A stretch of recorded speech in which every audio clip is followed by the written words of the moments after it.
आप सबने देखा 8 अक्टूबर को मेरे पिताजी का निधन हुआ। उसके बाद तुरंत चुनाव में उतरने की बात आई। मेरे लिए वो एक कठिन समय था, एक कठिन घड़ी थी। एक तरफ पापा की बॉडी भी अभी हॉस्पिटल से घर नहीं आई थी और हम लोग चुनाव में उलझे रहे। पूरा समय, मैं ईमानदारी से बोलूं, वो 40 दिन का लगभग का समय, 1 महीना 35 दिन का समय ढंग से घर पे घर वालों के साथ बैठ के पापा को याद करने का, उनको सोचने का वो समय ही वैसा नहीं मिल पाया। आने के बाद परिवार के साथ जरूर मैंने समय बिताया, काफी घर वालों के साथ, मम्मी के साथ, परिवार के साथ। और उसके बाद वापस हम लोगों ने कि किस तरीके से इस चुनाव में, और इस चुनाव के परिणाम पर मैं एक बात जरूर बोलूंगा प्रमुखता से कि इस चुनाव में मिली लोक जनशक्ति पार्टी को जो एक बड़ी जीत हम लोग की हासिल हुई है।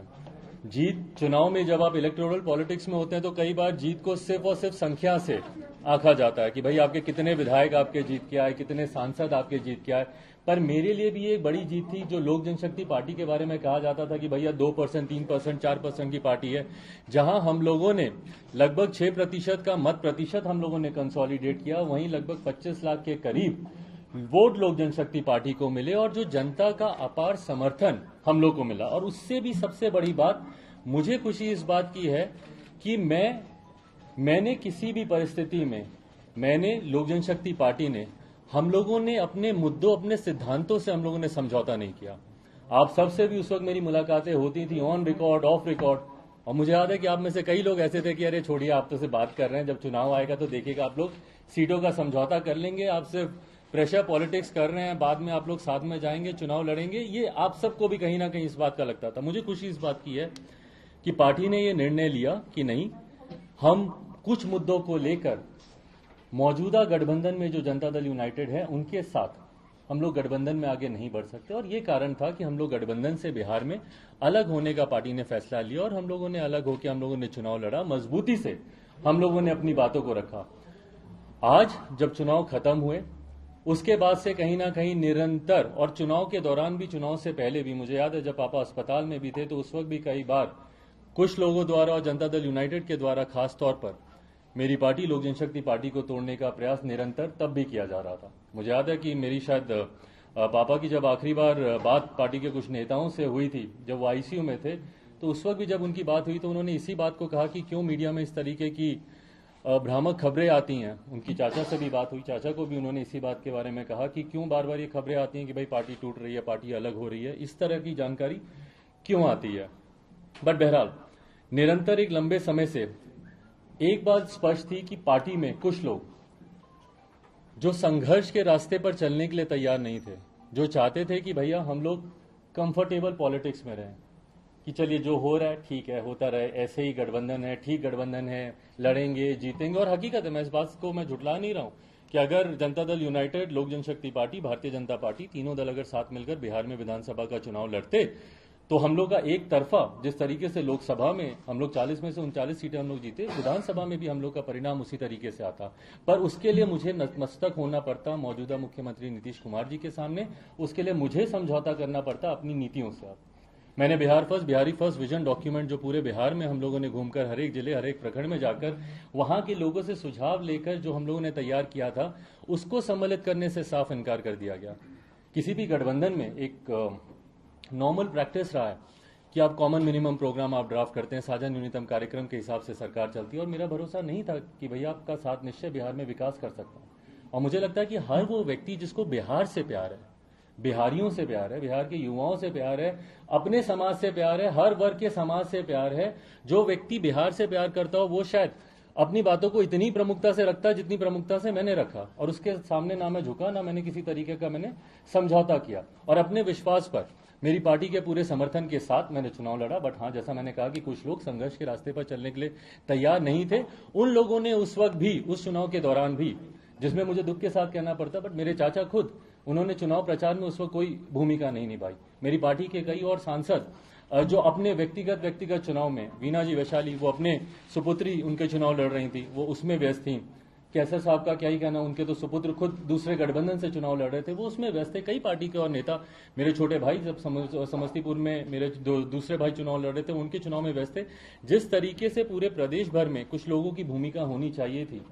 उस तरीके से उस वक्त भी देखने को नहीं मिली। और कहीं ना कहीं आभास कुछ लोगों को था कि आज नहीं तो कल पार्टी संभवतः इन सवालों को लेकर उनके सामने उनसे कार्रवाई कर सकती है, उनसे पूछताछ कर सकती है। बहरहाल जब चुनाव समाप्त हुए उसके बाद, जैसा मैंने कहा कि मुझे थोड़ा समय चाहिए था अपने परिवार के साथ रहने का, वो समय मिलने के बाद जब वापस हम लोग रणभूमि में उतरने की तैयारी कर रहे थे, कोरोना प्रोटोकॉल तब तक लागू हुए,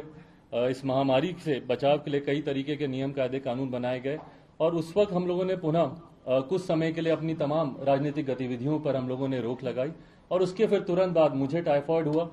और संजोग ऐसा कि इस बार हालत इतनी ज्यादा खराब हुई कि लगभग 40 दिन से ज्यादा का समय मुझे लगा अपने आप को बेहतर स्थिति में लाने के लिए। अभी भी रिकवरिंग में ही हूं, पूरी तरीके से रिकवर नहीं हो पाया हूं, पर वो समय जरूर लगा। और तब तक दुख मुझे इस बात का है कि जब मैं बीमार था, जब मैं बिस्तर पे था, उस वक्त मेरे पीठ पीछे जिस तरीके से ये पूरा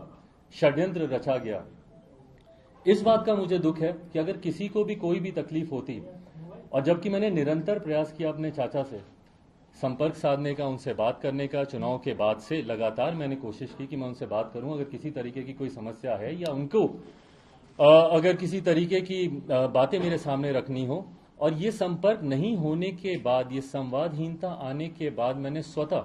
अपनी तरफ से मैंने होली के दिन, क्योंकि वो दिन मेरे लिए एक कठिन दिन था, आप सब ने अनुभव किया कि जब पापा रहते थे तो किस तरीके से हम लोग घर पर होली मनाते थे, पर उस दिन ना सिर्फ पापा के नहीं रहने की वजह से ना सिर्फ होली फीकी थी, बल्कि उस दिन मेरे साथ परिवार के भी लोग नहीं थे, चाचा नहीं थे, कोई नहीं था।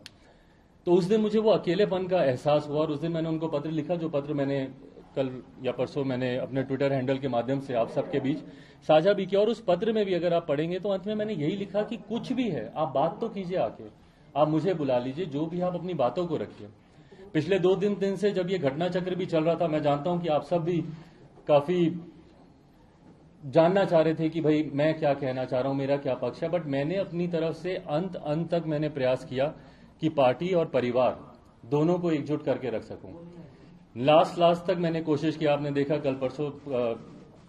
चाचा के मैं घर भी गया, वहां पर जाकर भी मैंने कोशिश की। कल भी मैंने अंत तक, दोपहर तक, मम्मी खुद व्यक्तिगत तौर पर वो भी प्रयास कर रही थी चाचा से संपर्क साधने का। 10-15 दिन से वो अलग अलग माध्यम से उन्होंने भी कोशिश की कि उनसे बात करें और परिवार की बात है। और मैंने एक बार पहले भी कहा था, जब पारिवारिक एक और मसला आया था, कि मैं बहुत ज्यादा सहज महसूस नहीं करता हूं परिवार की बातों को सार्वजनिक तौर पर करने के लिए। पर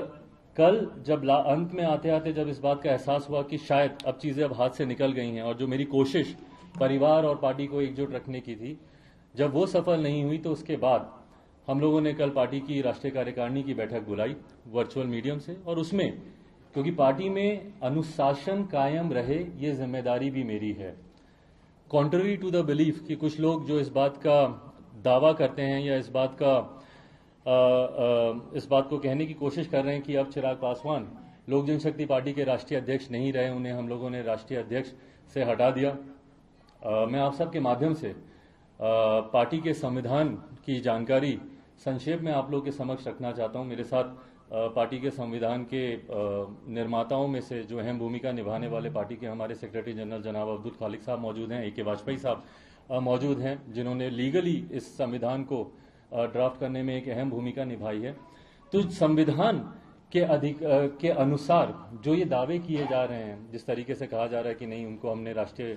अध्यक्ष के पद से हम लोगों ने उनको हटा दिया, या फिर पार्लियामेंट में संसदीय दल का नेता बनना। भाई अगर आप मुझे कहते तो मैं खुशी खुशी में आपको बनाता संसदीय दल का नेता, मुझे कोई उसमें दिक्कत नहीं थी। मैं तो चाहता हूं कि भैया आप आएं और पार्टी की भूमिका बढ़ चढ़कर निभाएं। मैं चाहता हूं कि सदन में ज्यादा से ज्यादा हर एक विषय पर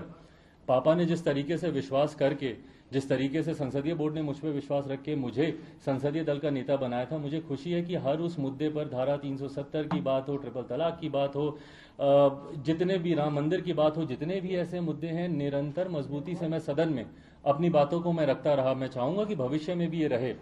बहरहाल, पर जिस तरीके से उनको चुना गया, ये प्रक्रिया संवैधानिक तरीके से, और संवैधानिक तरीके से मैं राष्ट्र के संविधान की नहीं, मैं पार्टी के, लोक जनशक्ति पार्टी के संविधान की मैं बात कर रहा हूं, संवैधानिक तरीके से ये प्रक्रिया गलत है। पार्टी में पार्टी का leader of the house parliament में या विधानसभा में या विधान परिषद में कौन होगा, इस बात का निर्णय सिर्फ और सिर्फ पार्लियामेंट्री बोर्ड ले सकता है। And in absence of parliamentary board ये पूरी की पूरी power resides in the hand of the national president. राष्ट्रीय अध्यक्ष के पास ये पूरी पावर है इस बात को चुनने की। कौन आपका leader of the house parliament में होगा, लोक जनशक्ति पार्टी का संविधान इस बात की इजाजत सिर्फ राष्ट्रीय अध्यक्ष या संसदीय बोर्ड के पास है। वहां पर मौजूदा जो सिटिंग मेंबर ऑफ पार्लियामेंट्स हैं वो आपस में इस बात का निर्णय नहीं ले सकते, ये पार्टी का संविधान कहता है। बहरहाल इसमें बहुत ज्यादा डिटेल में नहीं जाते हुए, क्योंकि संभवतः आने वाले दिनों में शायद एक लंबी कानूनी लड़ाई भी हम लोग को लड़नी पड़े, वहां पर हम लोग इस बात को मजबूती से हम लोग रखेंगे। बट आज आप लोग की जानकारी में सिर्फ मैं इन बातों को देना चाह रहा हूं कि जिस तरीके से पोर्ट्रे किया जा रहा है, मैं सामने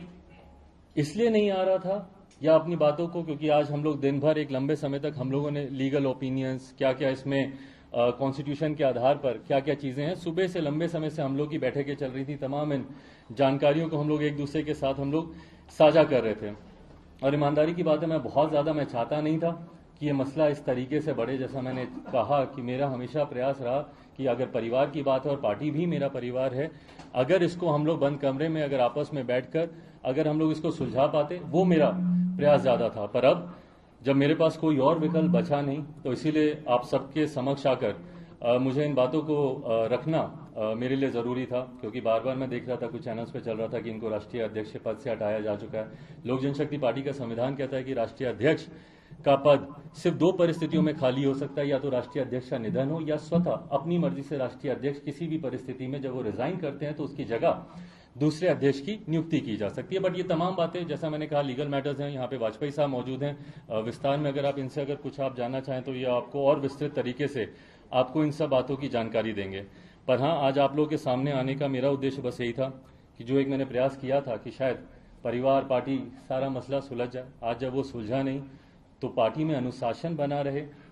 पार्टी जिस मजबूती से जिन विचारों के साथ आगे बढ़ रही है उन्हीं विचारों के साथ वो आगे बढ़ती रहे। इसके लिए जरूरी था कि मैं अपनी बातों को आप सबके माध्यम से, मेरे जितने समर्थक हैं या लोक जनशक्ति पार्टी में जितने लोग विश्वास रखते हैं, हमारी पार्टी के तमाम पदाधिकारी, कल भी मुझे खुशी है कि जब राष्ट्रीय कार्यकारिणी की जब बैठक हुई तो उस वक्त भी हमने सारे पदाधिकारियों ने जिस मजबूती से पार्टी के पक्ष में अपनी बातों को रखा, पार्टी को आगे लेकर जाने के लिए रखा, पार्टी को मजबूती प्रदान करने के लिए रखा, उस दिशा में मैं अपने पार्टी के तमाम साथियों के साथ, तमाम पदाधिकारियों के साथ, नेशनल बॉडी के हों, स्टेट बॉडी के हों, स्टेट प्रेसिडेंट्स हों, विभिन्न प्रकोष्ठों के अध्यक्ष हों, हमारी जिला समिति के पदाधिकारी हों, जिला अध्यक्ष हों, उन सब की सहमति और मजबूती के साथ आने वाले समय में लोक जनशक्ति पार्टी मजबूती से इस लड़ाई को लड़ने के लिए तैयार है। पार्टी पापा ने पूरे विश्वास, भरोसे और मेहनत के साथ उन्होंने बनाई। विश्वास इस बात का कि इस पार्टी के माध्यम से जिस तरीके से वो गरीबों की, पिछड़ों की लड़ाई लड़ना चाहते हैं, समाज में कई ऐसे तत्व हैं जो निरंतर आपको बांटने का काम करते हैं, और ये पहली बार नहीं हो रहा है। इतिहास गवाह रहा है, कई बार ऐसा प्रयास किया गया है। और इसमें मैं बोलूंगा बांटने की, जब मैं बात कर रहा हूं तो मैं जनता दल यूनाइटेड के ही लोगों की मैं खासतौर पर बात कर रहा हूं। दलित महादलित करने का भी काम उन्हीं लोगों ने किया, और निरंतर ये देखा गया है कि ये प्रयास किया जाता है उनके द्वारा कि जब भी कोई एक दलित आगे बढ़ना चाहता है तो उसी में ही ये लोग विभाजन करने का काम करते हैं कि भाई इनको आपस में ही फूट डाल दो, आपस में बांट दो, ताकि ये लोग आगे ही ना बढ़ पाए। दलित महादलित बनाना सबसे बड़ा उसका एक उदाहरण रहा। तो निरंतर ये बांटने और राज करने की रणनीति इन लोगों के द्वारा अपनाई जाती है। पर जैसा मैंने कहा कि मैं रामविलास पासवान का बेटा हूं, मैं एक शेर का बेटा हूं ना। मैं उस वक्त अकेले चुनाव लड़ने से डरा जब मेरे पिता के निधन को कुछ समय नहीं बीता था। उस वक्त अगर मैं डंके की चोट पर अपने मुद्दों पर, अपने अधिकारों के लिए जाकर उस वक्त अगर मैं लड़ाई लड़ सकता हूं, तो आज की तारीख में तो मेरी पार्टी, मेरे साथियों का पूरा समर्थन मेरे साथ है, मेरी तमाम पदाधिकारियों का समर्थन मेरे साथ है। और सबसे बड़ी बात, बिहार की जनता जिस तरीके से सोशल मीडिया के माध्यम से हो या व्यक्तिगत संपर्क साधने के माध्यम से हो, जिस तरीके से उनका प्यार और उनका समर्थन मुझे मिल रहा है, ये विश्वास मुझे देता है कि जिस सोच के साथ पापा ने इस पार्टी को बनाया था, उसी सोच के साथ लोक जनशक्ति पार्टी आने वाले दिनों में मजबूती से आगे बढ़ेगी।